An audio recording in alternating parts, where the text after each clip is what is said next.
This is a look at the 1.1 update for the image board kit for Modo. First thing I'm going to have a look at is the new and improved viewport. A grid's been added to the background to make it easier to see which direction you're moving in as you pan and zoom.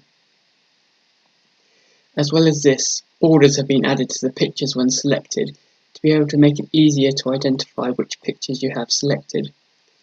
Picture selection has also been improved to make it possible to move multiple images at once and to see which ones you are dragging around. The file menu has been improved with new load options. It is now possible to directly load new options from the default folder that is associated with the image board kit. Preferences have now been added as well to enable some control over how you interact with the image board kit. There is a tablet mode which changes how it navigates within the kit. If you enable it, the standard middle mouse navigation will be disabled, and instead Control and Alt will now be used to zoom, and you can pan using Shift, Alt and left mouse button.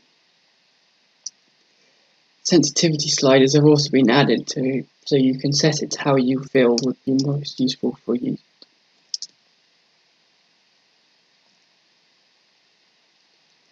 Moving on, new tools have also been added to the image board kit. First off is the zoom tool, which allows you to change the zoom level of your current view. Scale tools will allow you to change the sizes of the images in the viewport. It is possible to change one just using selected and to select its new size, or it is possible to change the size of all the images.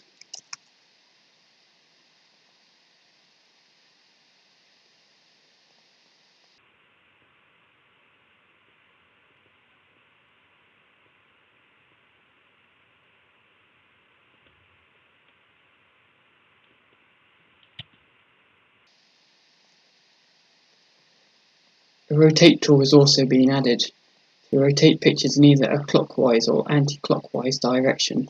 To do that, you must have the picture so you wish to rotate selected.